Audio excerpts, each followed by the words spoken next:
প্রিয় দর্শক, আসসালামু আলাইকুম। একই সাথে সাজ্জাদ কাদিরের প্রীতি এবং শুভেচ্ছা নেবেন।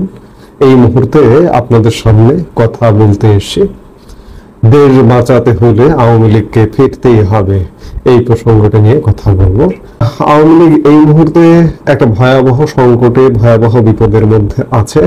এই মুহূর্তে রাষ্ট্রীয়ভাবে রাষ্ট্রের পক্ষ থেকে বর্তমানে যে একটি সরকার আছে, এই সরকারের তরফে বৈধ হোক অবৈধ হোক, অবৈধ যদি বলেন ভুল বলা হবে না খুব একটা, কারণ এই সরকার গঠন প্রক্রিয়া, সংবিধানে যে সরকার নেই সেই সরকার বৈধ হয় কিভাবে, সেটি বড় প্রশ্ন।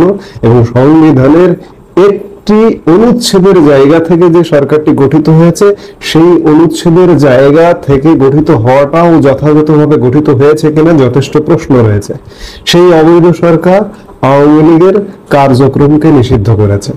সেই জায়গায় আওয়ামী লীগ কার্যক্রমে নেই বা থাকতে পারছে না। কার্যক্রমের নামলেই প্রতিপক্ষ রাজনৈতিক দলগুলো, সরকারের বাহিনীর পক্ষ থেকে বাধা সৃষ্টি করা হচ্ছে।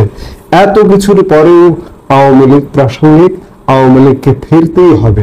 কারণ এই মুহূর্তে দেশ এক ভয়াবহ রাজনৈতিক, সাংস্কৃতিক এবং প্রশাসনিক সংকটের মধ্য দিয়ে যাচ্ছে। দেশে এই মুহূর্তে সত্যিকার অর্থে রাজনীতি চর্চা নেই বললেই চলে। রাজনৈতিক দল যেগুলো আছে তাদের সঙ্গে এক প্রকার পুতুল খেলা চলছে। এই যে দেখুন, সংবিধান নিয়ে আলোচনা হচ্ছে। সংবিধান নিয়ে আলোচনা করবার, আমি দুদিন আগে একটি ভিডিওতে বলেছি যে সংবিধান নিয়ে আলোচনা করবার, সংবিধান নিয়ে আলোচনা করা মাঠে ঘাটে তো সংবিধান নিয়ে আলোচনা হতে পারে না। সংবিধান নিয়ে আলোচনা হবে জাতীয় সংসদে। আজকে রাজনৈতিক দলগুলোকে পুতুল খেলার একটা করে দাবার গুটি হিসেবে ব্যবহার করছে বলে আজকে মাঠে ঘাটে যে কোনো জায়গায় সংবিধান নিয়ে আলোচনা হচ্ছে। আজকে দেশের শাসন ব্যবস্থা এক ভয়ঙ্কর ক্রান্তিকাল অতিবাহিত করছে। দেশের সরকার আছে বলে কখনো কখনো মনে হয় না। দেশে ভয়াবহ মব চলছে। দেশে সুবিচার নেই, আদালতে আপনি বিচার পাবেন না। এসব অনিয়মের বিরুদ্ধে কথা বলতে গেলে আপনি দেশের শত্রু, রাষ্ট্রের শত্রু হয়ে যাচ্ছেন। গুম, খুন, হয়রানি, মিথ্যা মামলা যেন এই মুহূর্তে দেশে এক নিত্য নৈমিত্তিক ব্যাপার হয়ে গেছে। আজকে শিক্ষক, বুদ্ধিজীবী সমাজও রেহাই পাচ্ছে না। দুদিন আগে একটি ঘটনা ঘটে গেল। ঘটনাটি হচ্ছে যে কোনো রাজনৈতিক সরকারের আমলে বিশেষজ্ঞ শিক্ষাবিদরাও কাজ করেন, শুধুমাত্র রাজনৈতিক ব্যক্তিত্ব কাজ করেন তা কিন্তু নয়। আমরা দুদিন আগে দেখলাম যে আওয়ামী লীগ সরকারের আমলে দীর্ঘদিন যাবৎ একজন পরিকল্পনা কমিশনের সদস্য ছিলেন একজন বিদগ্ধ কৃষি অর্থনীতিবিদ, বাংলাদেশ কৃষি বিশ্ববিদ্যালয়ের অধ্যাপক ডক্টর শামসুল আলম। তিনি পরবর্তীতে আওয়ামী লীগ সরকারের প্রতিমন্ত্রী হয়েছিলেন। একটি দেশে রাজনৈতিক সরকারে রাজনীতিবিদদের পাশাপাশি বিশেষজ্ঞদেরও কাজ করবার প্রয়োজন হয়। তিনি শুধুমাত্র আওয়ামী লীগ সরকারের পক্ষে, আওয়ামী লীগ সরকারের জন্য কেন কাজ করেছেন তার জন্য দুদিন আগে তাকে গ্রেফতার করা হয়েছে। বিশ্ববিদ্যালয়ের শিক্ষকদের অ্যারেস্ট করা হচ্ছে। বিশ্ববিদ্যালয় শিক্ষা প্রতিষ্ঠানগুলো ধ্বংস করে ফেলানো হচ্ছে। যখন যেখানে খুশি যাকে খুশি হেনস্থা করা হচ্ছে।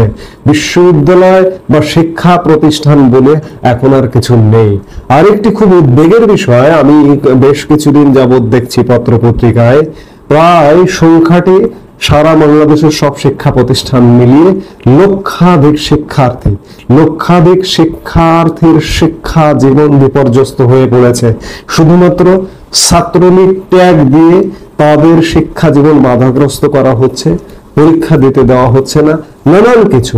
অথচ বাংলাদেশে এমনটা কখনো ঘটেনি। তো বাংলাদেশে অতীতে ছাত্র শিবির বলুন, ছাত্র দল বলুন, তারাও শিক্ষা প্রতিষ্ঠানে স্বাভাবিক শিক্ষা কার্যক্রমে অংশ নিয়েছে।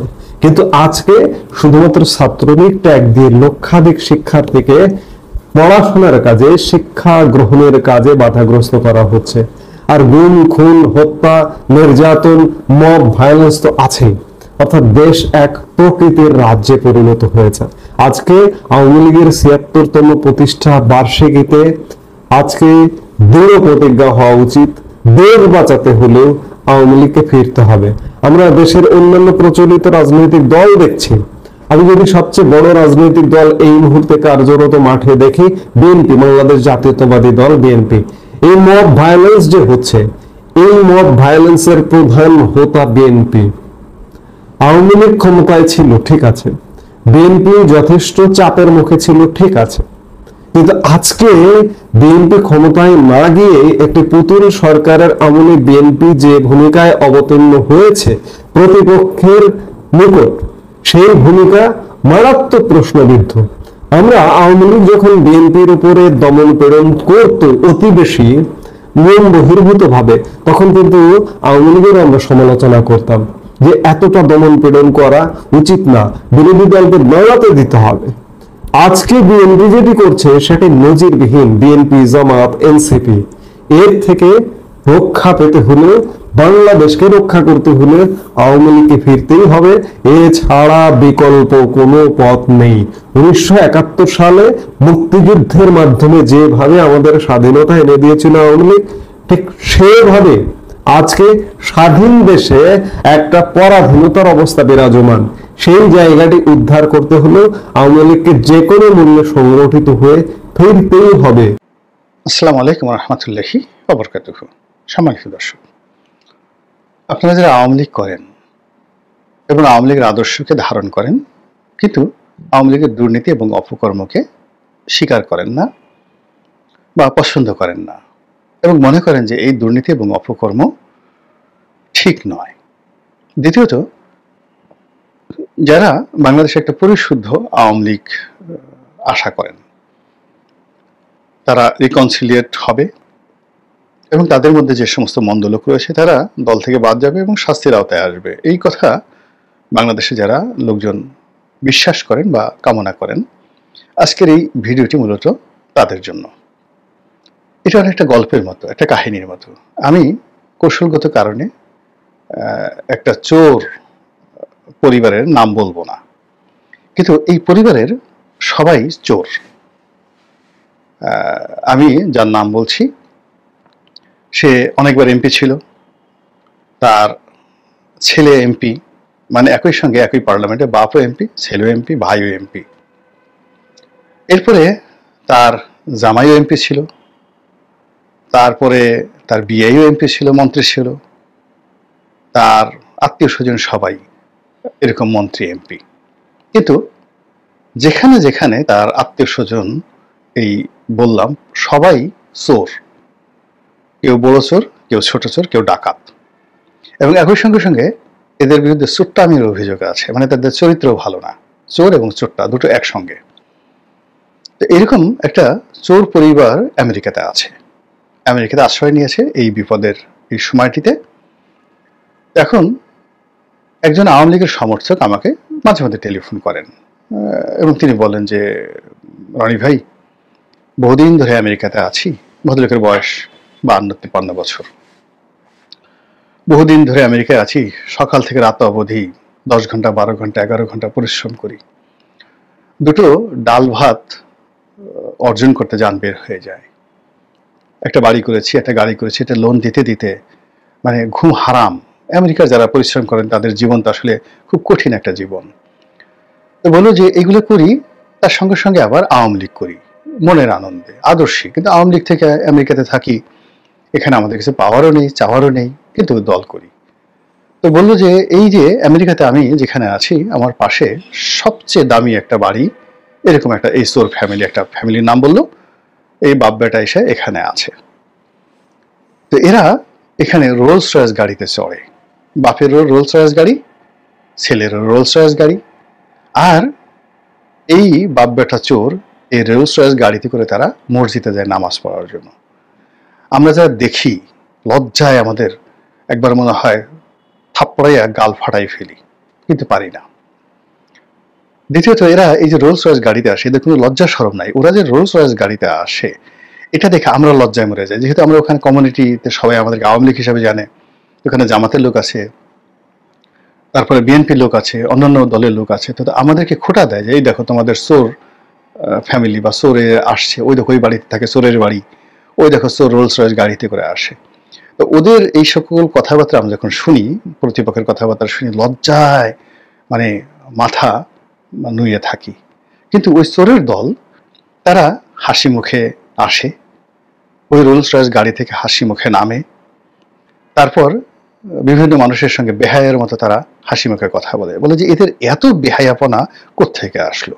তো তিনি এই কথা অনেকক্ষণ ধরে বলছিলেন, এবং আমি যখন তার কথা শুনছিলাম, বিশ্বাস করেন আমার এত খারাপ লাগছিল, বিকজ ওই চোর ফ্যামিলিটাকে আমি চিনি, খুব ঘনিষ্ঠভাবে চিনি। আমি তো বললাম যে আপনারাও একটু চিন্তা করলেই বুঝতে পারবেন যে কারা, যে ফ্যামিলিতে সবাই চোর, সবাই মানে তাদের চারিত্রিক সংলগ্ন রয়েছে, এবং তারা রাজনীতি তাদের ব্যবসা, তারা জনগণের টাকা মারছে, তারা অনেক বড় বড় মানুষের টাকা মারছে, মেরেছে।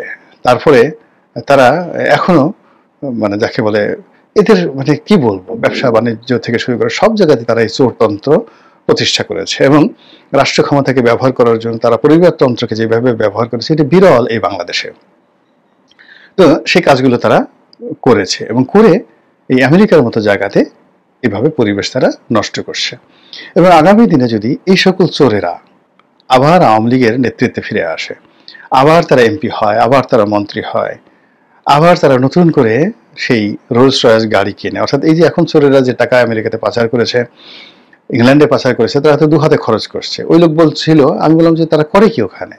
বলে কিছু করে না, এরা শুধু সারাদিন এই মার্কেটে মার্কেটে ঘুরে, বাপ বেটা একসাথে মার্কেটে মার্কেটে ঘুরে। তো এই যে মার্কেটে মার্কেটে ঘুরে তাদের যে চুরির যে অর্থ, সে অর্থ তারা পাচার করছে, খরচ করছে, এক দেশ থেকে আর এক দেশে নিচ্ছে, আবার এই বাংলাদেশ থেকে প্রতিনিয়তই তারা এই টাকাগুলো বিদেশে নিয়ে যাচ্ছে।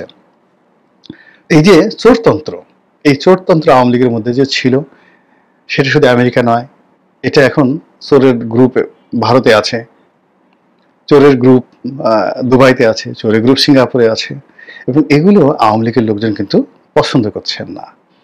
এবং আপনি দেখবেন যে এদের এই বাড়াবাড়ির কারণে ইতিমধ্যে ধরেন অনেক জায়গাতে চোরদের সম্পত্তি বাজেয়াপ্ত হয়েছে, অনেক জায়গাতে রাষ্ট্রযন্ত্র, বিদেশের রাষ্ট্রযন্ত্র তাদেরকে টার্গেট করে মামলায় ফাঁসিয়ে ফেলেছে, এবং অনেকে সেই যে অনেক দেশ থেকে পালিয়ে তৃতীয় কোনো দেশে চলে গেছে, চতুর্থ কোনো দেশে চলে গেছে।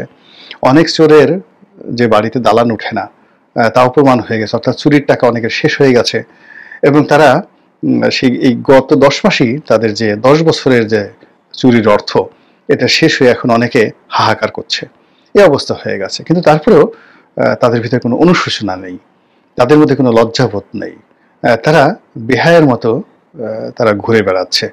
এবং আগামীর যে পরিষদ আওয়ামী লীগ, সেই পরিষদ আওয়ামী লীগে আবার নতুন করে তারা ঢোকার জন্য, তাদের কর্তৃত্ব বজায় রাখার জন্য তারা সেই তৎপরতা চালিয়ে যাচ্ছে। এটা দেশের বাইরে যারা আওয়ামী লীগ রয়েছেন তারা অপমান বোধ করছেন, কষ্ট পাচ্ছেন, এবং এগুলো নিয়ে দেখবেন যে আর কিছুদিন পরে এই আওয়ামী লীগের নেতাকর্মীদের হাতে এ সমস্ত চোরের ফ্যামিলি মার খাবে।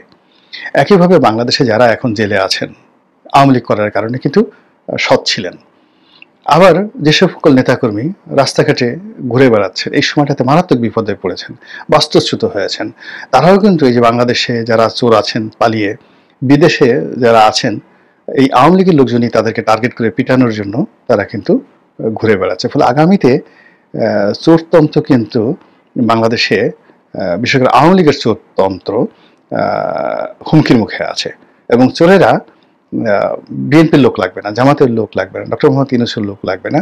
এইভাবে যেভাবে চলছে এখন, এভাবে যদি মোটামুটি বছর 2-1 চলে, এবং আমি ব্যক্তিগতভাবে যে চাই যেভাবে একটু চলুক, চোরেরা শাস্তি পাক, তাহলে দেখবেন যে আওয়ামী লীগের লোকদের হাতেই এই চোরেরা বেদমভাবে মানে নিগৃহীত হচ্ছেন, মার খাচ্ছেন, এবং সারা পৃথিবী তাদের জন্য হারাম হয়ে যাবে। তারা উগান্ডাতে গিয়েও পালাতে পারবেন না, উগান্ডার বাঙালিরা তাদেরকে খুঁজে খুঁজে তাদেরকে মারবে, জুতো পিটা করবে।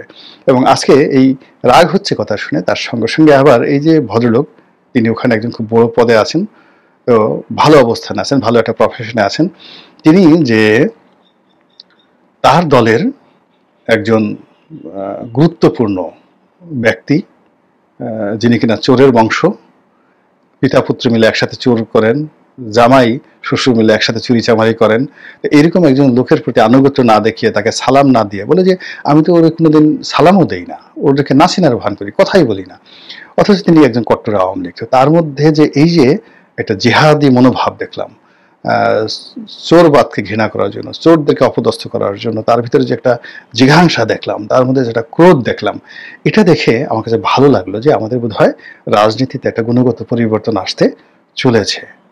আওয়ামী লীগের চোরদেরকে যেভাবে আওয়ামী লীগের লোকজন ঘৃণা করতে শুরু করেছে, বিএনপির চোরদেরকে যদি বিএনপির লোকজন এইভাবে এই দেশে বসে এখন ঘৃণা করতে আরম্ভ করে এবং প্রতিবাদ জানায়, আর জামাতের চোর ইতিমধ্যে যে কয়েকজনকে আমরা দেখেছি তাদের ব্যাপারে যদি জামাতের যারা সাধারণ মানুষ, যারা তৌহিদি জনতা, তারা যদি নিজেরা তাদের সেই চোরদেরকে শায়েস্তা করে, আশা করি আমরা একটা স্বপ্নের বাংলাদেশ গড়তে পারবো। মহান আল্লাহ আমাদের সবাইকে হেদায়েত দান করুন এবং হেফাজত করুন। আসসালামু আলাইকুম ওয়া রাহমাতুল্লাহি ওয়া বারাকাতুহু।